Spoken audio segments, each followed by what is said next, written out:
What's up, everybody? It's MDP here to do another UFC video. And this video is going to be called, How the fuck is Charles Oliveira getting a title shot? And much more. And that's what I'm going to talk about before I even get to Charles Oliveira. Let me just recap a couple things real quick. Okay, we know at UFC 315, Belal Muhammad threw the fight to Jack Della Maddalena. Jack is the new champ. So now, Islam, 5 minutes go by. Islam says he wants to, a shot at Jack. And now Islam is getting the next title shot at Jack Della Maddalena. Now, Islam said he wasn't giving up his lightweight title. And now all of a sudden he's saying he is giving up his lightweight title. Which tells me that the UFC is making him give up the lightweight title to move up the welterweight and get a title shot. Now, this also makes me wonder if they didn't do the same thing to Illia Topuria, made him give up his featherweight title to move up the lightweight and get a title shot, which I have to say is a long time UFC fan, a 20+ year UFC fan. This shit makes no fucking sense. Why are they killing the champ versus champ fights? I personally love the champion versus champion fights. I know some of you in the comments have said you don't like them, and I get it, I understand, but I personally like them, and I think a lot of the fans also like these champ versus champ fights. That gives the opportunity for a fighter to become a double champ. Now, let me tell you 3 of the most epic moments that have ever taken place in the UFC, in the history of the UFC. 1, when BJ Penn was the lightweight champion and moved up to be welterweight champion Matt Hughes.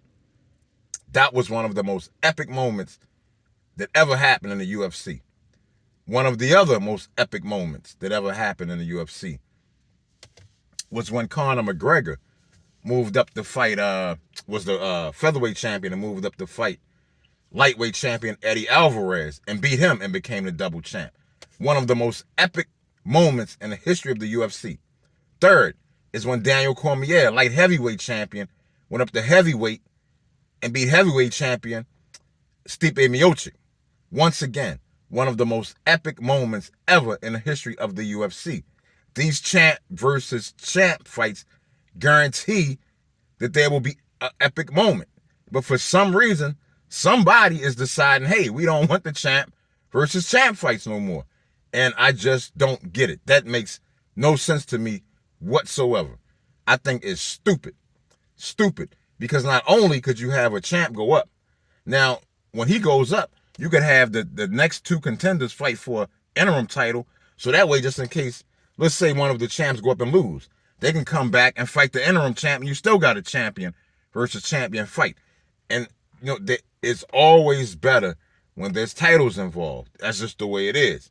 Some fighters don't need titles, but that's why they always make up these interim titles, because they know that the fans want to see a title. So, to me, I'm happy to Islam. I'm happy for Islam. If Belal wanted to throw it, that's on him. But if Islam, I don't think Islam is going to beat Jack, but we'll see. It should be a hell of a fight. Whoever wins, may the best man win. Now, let me move on to Charles Oliveira getting his title shot. Him and Illia Topuria are supposed to fight at UFC 317 to fight for the vacant lightweight title. How the fuck is Charles Oliveira half of that equation? That makes no goddamn sense. And it tells me that somebody's dropping the fucking ball in the UFC. There is no way Charles Oliveira should be half of that equation. Okay, let's go back in history. Y'all remember, okay, he was overweight for his title defense against Justin Gaethje. Then he ends up fighting Islam Makhachev and gets destroyed. Then he beats, I can't even remember the guy, Bernal Darius. He beats Bernal Darius. Then he actually gets another title shot after beating Bernal Darius. So what happens? He drops out of the fight 11 days before the fight is supposed to take place with a supposed cut on his eye. Who the fuck gets cut on their eye 2 weeks before a fight?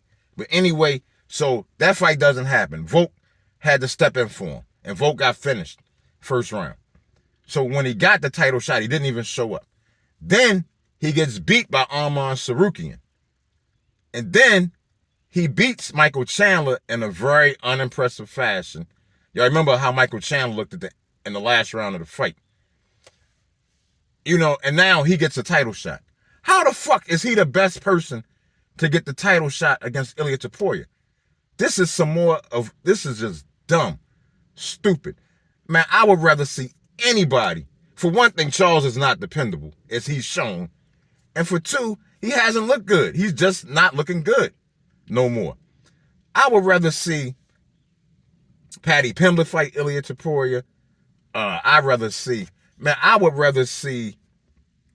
who's some other Justin Gagey, Max Holloway. I forget the guy that Islam just beat. I can't think of his name right offhand.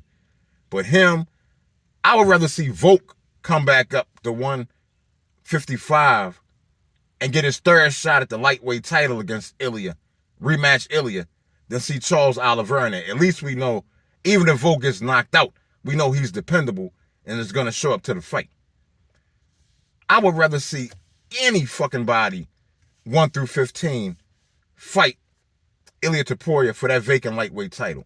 I would take anybody over Charles Oliveira. Anybody. This makes no goddamn sense to me. But anyway, y'all, I would love to get y'all opinion. Am I being too hard on Charles? And don't get me wrong, I've always loved Charles as a fighter. But I just think there's a lot better options to put against Illia than Charles. The one good thing about Charles, I think he's tailor-made for Illia. I think Illia's going to stop him. I personally believe that. But, this is the fight game, and you never know what's going to happen. I thought Valentina was going to lose her title, and she beat the hell out of Manuel. So you never know what's going to happen in the fight game. I actually thought Bilal was going to beat Jack, too. And, I got fooled on that one. So you never know what's going to happen in the fight game. Now, let me just weigh in on two other things real quick. First off, I want to weigh in on heavyweight Jon Jones versus heavyweight Daniel Cormier. Based on what heavyweight Jon Jones did to Stipe Miocic, I don't think heavyweight Daniel Cormier at his best would stand a chance against the heavyweight Jon Jones we saw against Stipe Miocic. That's just my personal belief. Jon Jones beat the hell out of Stipe. Daniel Cormier did knock him out in the first fight, but then got beat the next two fights. I don't think, and I know Stipe might have been over the hill and done, shot, whatever, but I still don't think no version of Daniel Cormier would have ever did to Stipe what Jon Jones did to Stipe. And I know, different styles make different fights. I know all of that. I still believe Jon Jones would beat the shit out of DC at heavyweight. Just my opinion. Now, one more thing I want to talk about is the gorilla versus 100 men. I'm going to weigh in on that because it's just so big over the internet. Now, I personally believe that a huge, angry silverback gorilla will rip enough people to shreds to make it to where the other rest of the 100 ain't going to want to have no parts of it. It's kind of like a guy having a M16 or a Uzi or a MAC-10. Yeah, 100 guys can take them, but how many of the 100 guys are going to be willing to get shot the fuck up before the rest of the guys actually get to him? I see it the same way. So yeah, y'all, by all means, like the video. Y'all are free to comment on anything I said in this video. Please keep it respectful. I really don't like trolls. I actually hate trolls. Y'all trolls disgust me. So if you come in disrespectful, I'm going to delete your comment. I'm telling you right now. You don't have to be my friend or agree with me. You can disagree with me all you like. Disagree with everything I said in the video. All I'm asking is to not make it personal against me and just to keep your comments respectful. And I promise I will respond to you respectfully as well. All right, y'all. That's the end of this video. Thank you for watching the video. I love everybody that supports me. Thank you again. Peace.